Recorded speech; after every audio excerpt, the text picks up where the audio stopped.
Thank you for this introduction, Urs. It's just such a great pleasure to see you here. You know, last weekend we had the graduation of the MBA class of 2022J. We had 430 people coming on stage, saying 430 times congratulations, pictures. I must say that you're noisier than them. It's just the energy that this class has is unbelievable. From the day you stepped in on our campus, you could always tell when there are MIMs on campus, where it's in Fontainebleau in Singapore. So it is such a great pleasure to be able to have you here today in person. So I want to welcome our guests, families, friends, of course, faculty and staff to today's graduation ceremony, and our graduation speaker, Sandra Sancier Sultan, who actually graduated right after I joined in 1996. And of course, I want to welcome you, our special graduates. You are the very first Insead Master in Management program. Now, it might have taken us a little bit longer than expected, but it is really important to celebrate together this landmark achievement in these historic settings. I would say that for many of you, it might be a bit of a bittersweet moment when you graduate because you build a lot of friendships, you connect really well with your classmates. But I can assure you that today is not the end, it is the beginning of your journey with Insead. You are the future of Insead. Over the last 3 weeks, we actually had reunions for classes that graduated 5, 10, 15 years ago. We had catch-up reunions and so on. And I must say that I'm always very surprised when I have the alumni here. It doesn't matter which class they're coming, 60, 62, 63, 75, and so on. Because over and over again, I hear the same phrase, Insead was the best in my life, Insead changed my life. And I hope that it will be the same for you. These reunions are also the evidence that it is the beginning of your journey with Insead. And I would say that this journey for many of you will be something that is magical, powerful, and completely impossible for people like me and others to understand because we're not graduates of Insead. So congratulations on entering this new relationship with the school and your classmates. For the benefit of our guests, your parents, your friends here, and also for your benefit, I want to spend a couple of minutes just talking about the history of Insead. Insead actually started here in this chateau.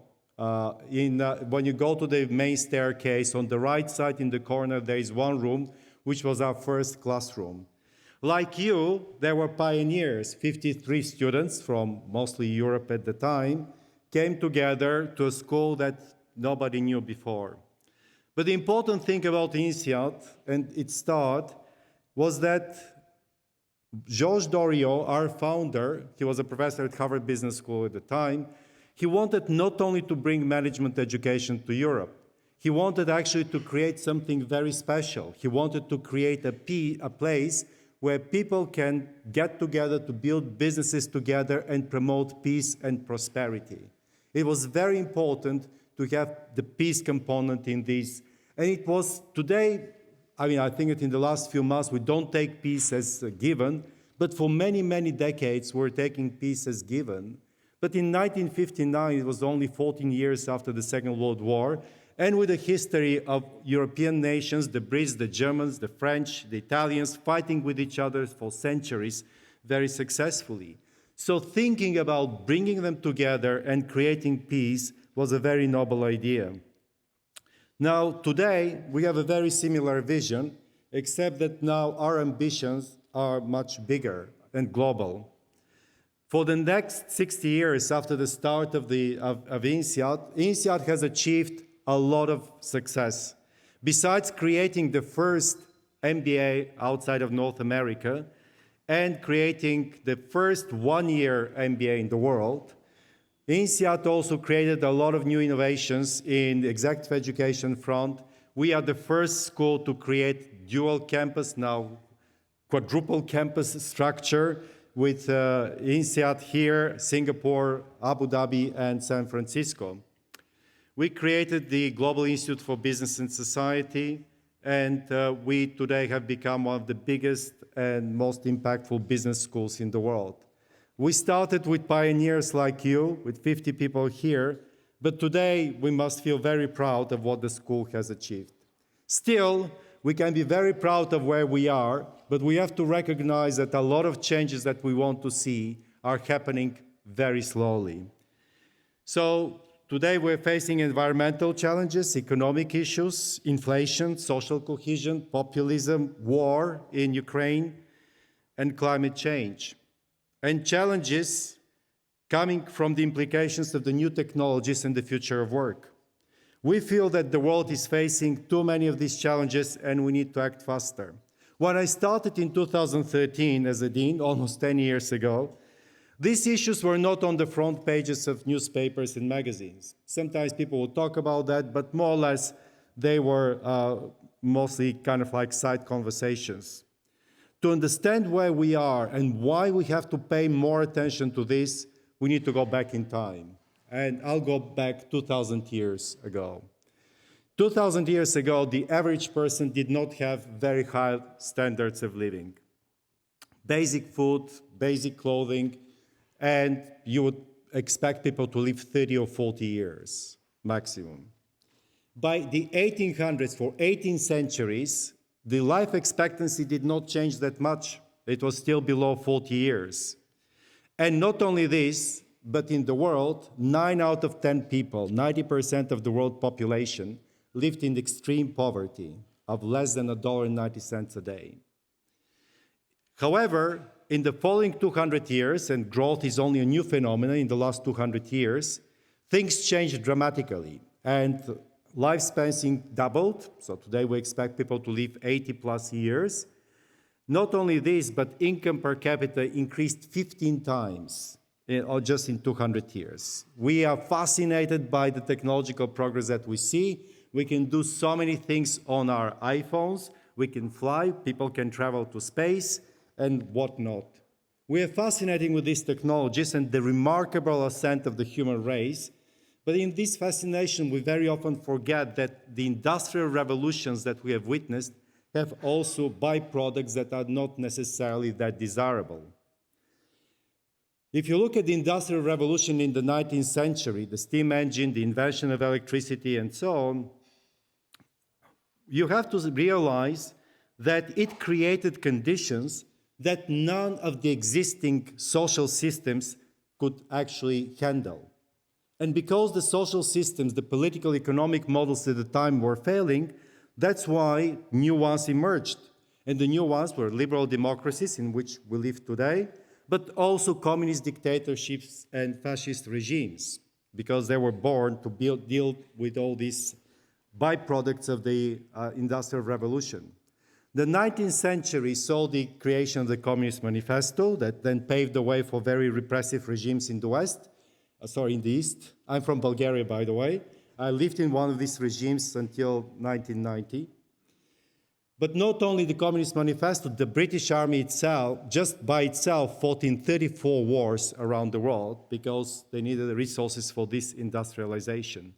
The 20th century saw even bigger wars with the two world wars. So we see this technological progress, but there are byproducts in terms of social conflicts, political conflicts, and other economic and environmental implications. So let me quote one of the, I think, most impactful thinkers of our time, Yuval Harari.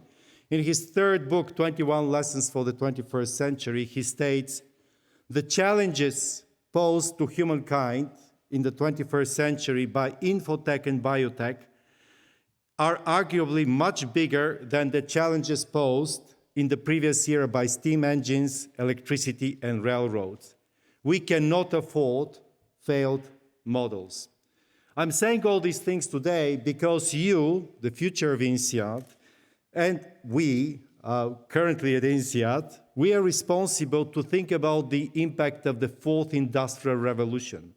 The fourth industrial revolution is combining physical and digital systems and will generate incredible things and incredible progress in many spheres.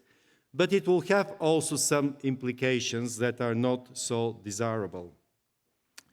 In 2013, when I started as a dean, I started thinking about the mission of the school. Actually, the board asked me, create a vision and where is Insead going?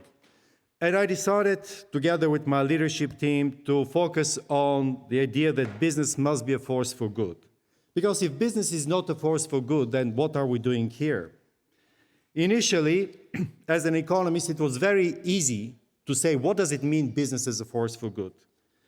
Well, as an economist, I said, well, if you look at countries like China, in 1980, there were 840 million people in China who lived in extreme poverty, 85% of the Chinese population. That was $1.90 a day. Today, extreme poverty in China is eradicated. Globally, a miracle has happened. More than 1.5 billion people have been lifted out of poverty. And this miracle didn't happen because of governmental aid or because of foreign developmental aid from the IMF or the World Bank or philanthropic giving. It happened because of one and only one thing, and that is economic growth. And the only engine of economic growth is business creation. If you don't have people organizing others to work, if you don't have people who build companies, you don't have growth. It is as simple as that.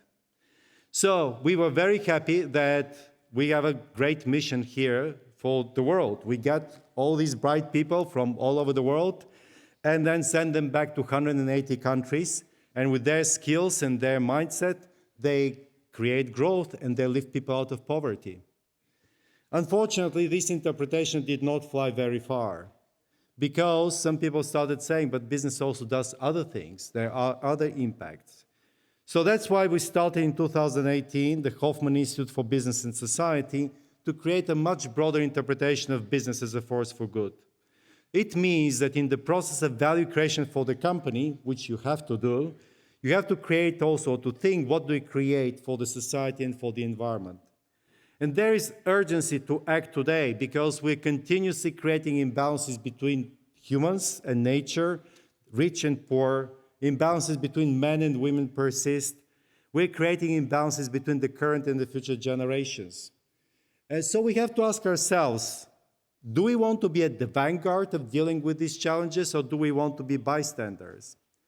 In his book, Life 3.0, Professor Max Tegmark from MIT looks at artificial intelligence. By the way, if you want a reference on AI, this is the one, Life 3.0. And he actually discusses, what is artificial intelligence and what are expected paths and so on.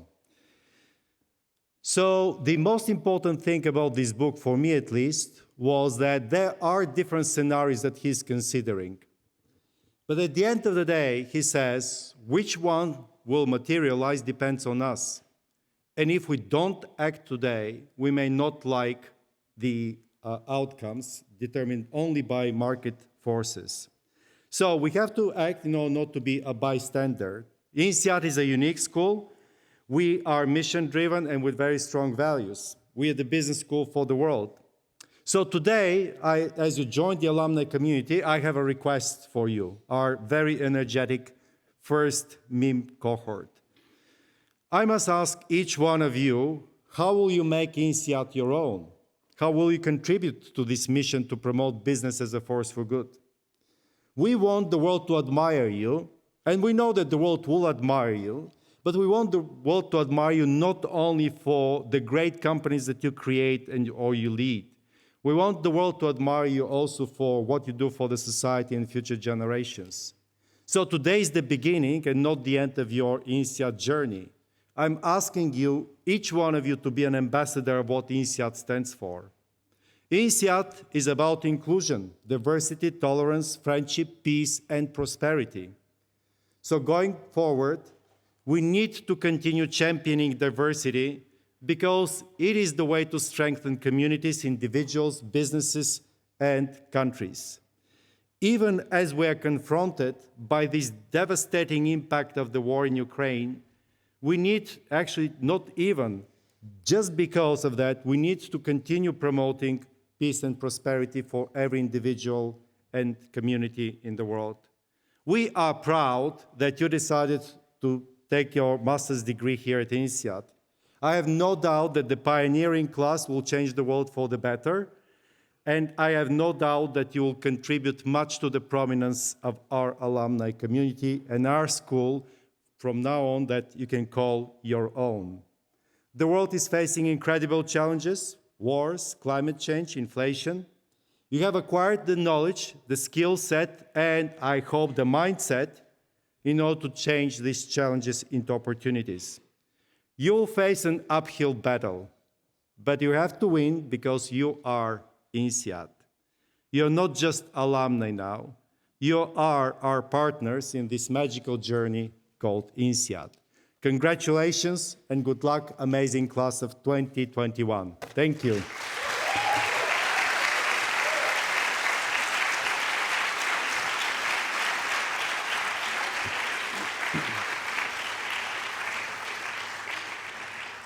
Thank you very much, Ilian, for these inspiring words.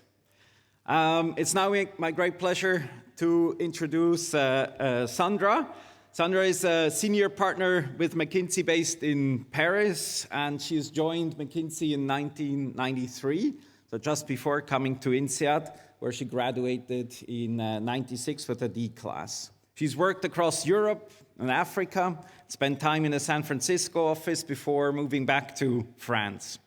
Sandra leads the McKinsey's global business reinvention service line, which I understand has to do with sustainability, among other things, and supports clients in delivering on ambitious growth and transformation targets. She has a passion for growth and organizational transformation, including digital and analytics, which you guys have seen a lot of in the MIM course as well, operating model, talents, and culture. It supports clients from banking, insurance, telecom, energy, and to help them capture their full growth potential. Sandra is also very active in developing gender diversity initiatives and programs at her clients or internally at McKinsey. She regularly addresses conferences and media on gender diversity and has co-authored for the past 15 years the pioneering Women Matter series of research building the case for more women at the top of corporations. When we were walking in our floor, we had the Limitless campaign, which I know some of you have been on, showcased as well. So we're very happy to have someone who understands and helps us promote gender equality. Sandra holds a degree from ESSEC and an MBA from Insead. Please help me welcome Sandra to the podium.